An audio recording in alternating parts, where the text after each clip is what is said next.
Hello students, तो आज की इस वीडियो में हम देखेंगे एप्लीकेशंस ऑफ इंडक्टिव इफेक्ट। जैसे कि आपको पता है कि लास्ट लेक्चर में हमने डिस्कस किया है इंडक्टिव इफेक्ट क्या होता है।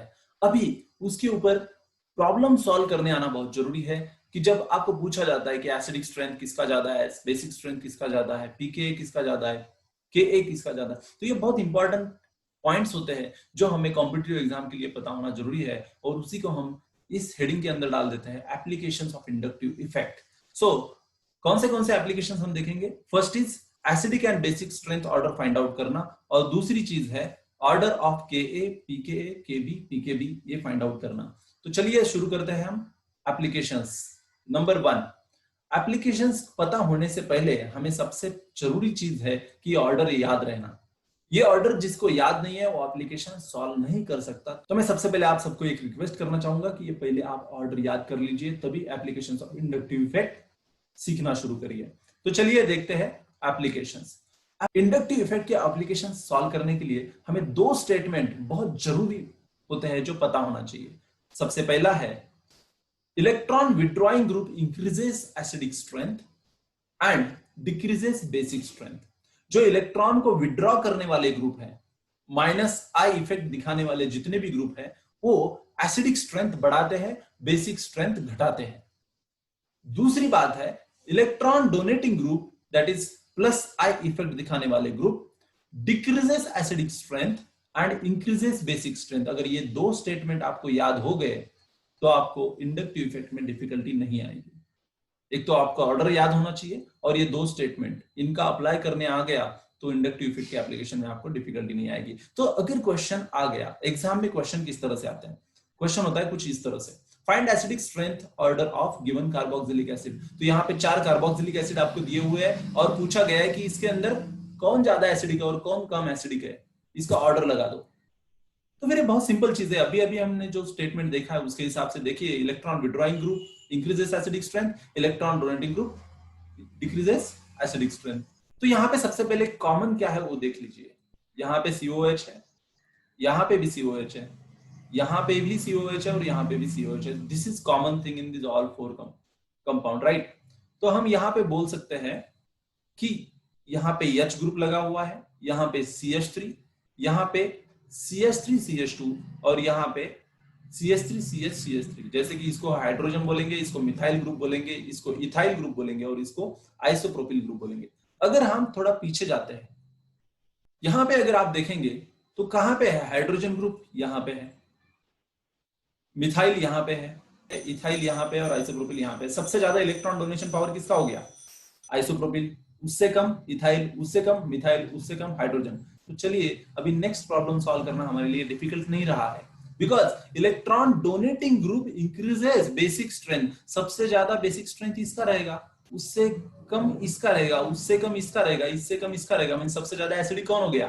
फर्स्ट, उसके बाद सेकंड, उसके बाद थर्ड। तो ऑर्डर आ गया 1 is greater than 2 is greater than 3 is greater than 4। तो find the acidic strength of given carboxylic acid. इन दो स्टेटमेंट और ऑर्डर पता होने से हम इसका आंसर निकाल सकते हैं। ये तो हो गया थियोरेटिकली आंसर निकालना, लेकिन इसके पीछे लॉजिक क्या है? What is the real logic behind this?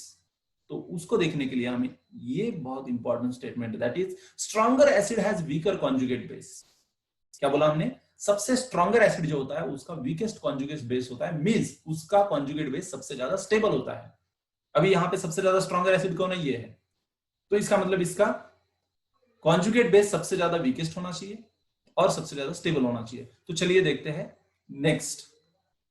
यहां पे देखेंगे तो मैंने हर एक एसिड से एक हाइड्रोजन निकाल दिया, मींस कॉन्जुगेट बेस बना दिया है। फॉर्मिक एसिड का एक कॉन्जुगेट बेस है, एसिटिक एसिड का कॉन्जुगेट बेस है। तो इस तरह से ये जो सब कॉन्जुगेट बेसेस है 1 2 3 4, इसमें सबसे ज्यादा स्टेबल कौन है? देखिए यहां पे चार्ज लोकलाइज्ड है, सब एसिड के अंदर यहां पे चार्ज लोकलाइज्ड है।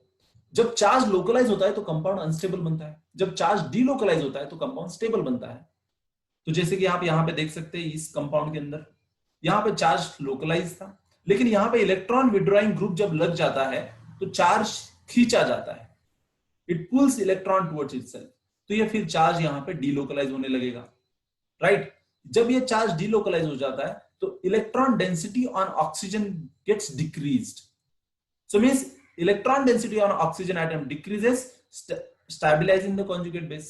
यहां की इलेक्ट्रॉन डेंसिटी जैसे ही कम हो जाती है तो ये कॉन्जुगेट बेस स्टेबल बन जाता है। ऑन अदर हैंड यहां पे ऑक्सीजन के ऊपर चार्ज डिलोकलाइज्ड है और यहां पे इलेक्ट्रॉन डोनेटिंग ग्रुप हमने लगाया है। इलेक्ट्रॉन डोनेटिंग ग्रुप उल्टा इलेक्ट्रॉन देगा। अभी ऑलरेडी यहां पे चार्ज बहुत ज्यादा है, चार्ज इलेक्ट्रॉन डेंसिटी बहुत ज्यादा है और फिर से उसको इलेक्ट्रॉन दे रहे तो फिर उल्टा डिस्टेबलाइज हो जाएगा। Means electron density on oxygen atom increases, destabilising the conjugate base, means उल्टा कॉन्जुगेट बेस डिस्टेबलाइज हो जाएगा।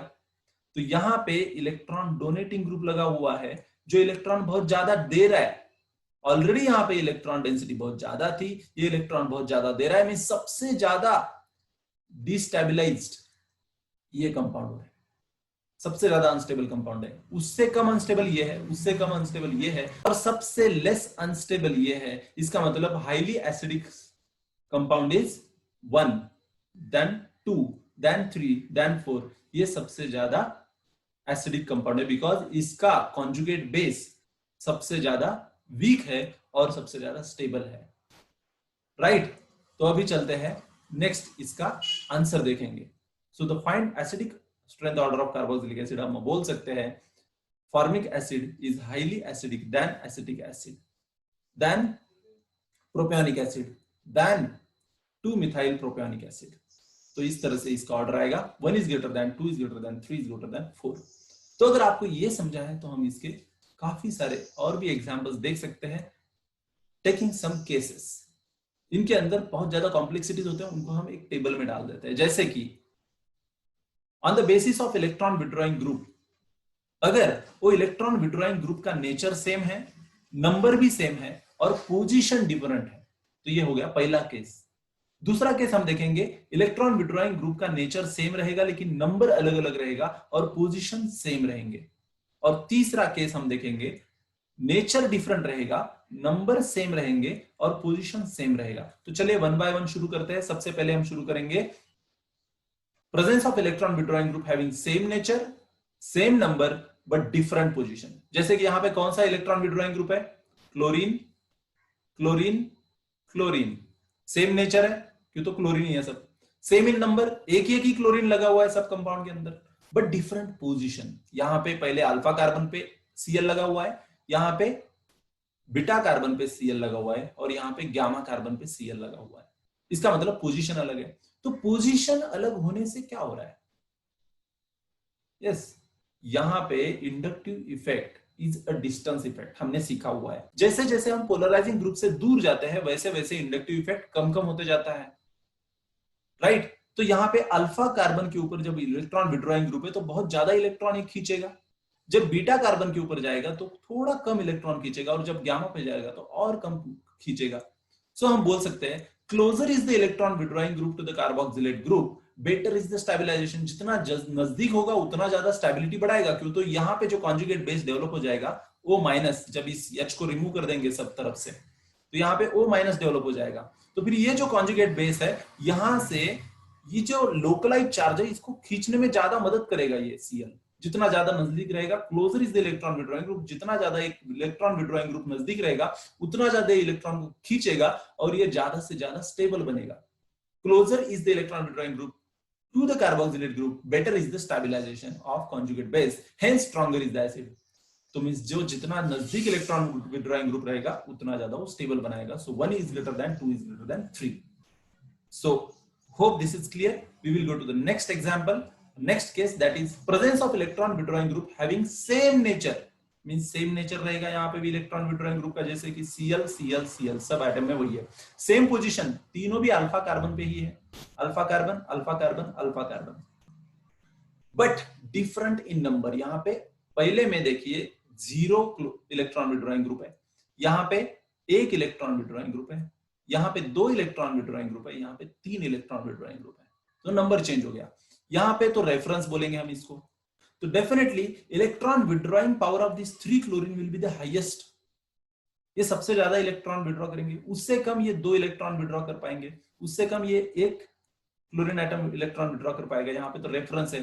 सो more the number of electron withdrawing group, better is the stabilisation. जितना ज्यादा इलेक्ट्रॉन विड्रॉइंग ग्रुप लगते हैं उतना ज्यादा स्टेबिलिटी इस कॉन्जुगेट बेस का बढ़ेगा, hence stronger is the acid. तो सबसे ज्यादा स्ट्रॉन्गेस्ट एसिड कौन बन गया? 4 then 3, then 2, then 1. तो चलिए देखते हैं third case, presence of electron withdrawing group having same number, same position but different nature.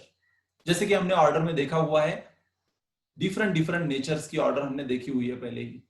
तो यहाँ पे कौन कौन है, क्लोरीन, फ्लोरीन, ब्रोमीन, आयोडीन। हमें पता है fluorine is having highest electron withdrawing capacity, then chlorine, then bromine, then iodine. तो यहाँ पे सबसे ज्यादा इलेक्ट्रॉन विड्रॉइंग इफेक्ट कौन दिखाएगा, फ्लोरीन। तो इसलिए 1 is greater than 2 is greater than 3 is greater than 4. We can say stronger the electron withdrawing group, better is the stabilization of conjugate base, hence greater is the acidic strength. बहुत ही simple है। तो चलिए चलते हैं next. अभी कुछ special examples हम देखेंगे।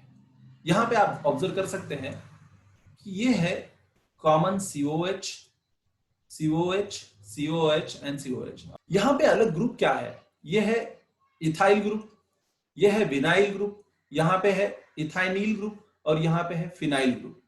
तो इनका अगर हम ऑर्डर देखेंगे तो सबसे ज्यादा इलेक्ट्रॉन विड्रॉइंग कैपेसिटी किसका है। तो अगर यहां पे देखेंगे तो ये है sp3, ये है sp2, ये है sp और ये बेंजीन रिंग है। तो सबसे ज्यादा इलेक्ट्रॉन विड्रॉइंग कैपेसिटी होता है C6H5 का, जो हमने ऑर्डर के अंदर देखा हुआ है, राइट। सबसे ज्यादा इलेक्ट्रॉन ये खींचता है, उससे कम इलेक्ट्रॉन ये sp वाला खींचता है, उससे कम sp2, उससे कम sp3। और इसका दूसरा भी एक रीजन है। अगर हम देखेंगे percentage character of sp2 and sp3, तो इसके अंदर 50% percentage character is there for sp, 50% p होता है, 50% s होता है। यहां पे 33.33 आएगा और यहां पे 25% आएगा sp3 का परसेंटेज कैरेक्टर। तो जिसका जितना s कैरेक्टर ज्यादा है उसका उतना इलेक्ट्रोनेगेटिविटी ज्यादा होता है और उतना ही उसका इलेक्ट्रॉन विड्रॉइंग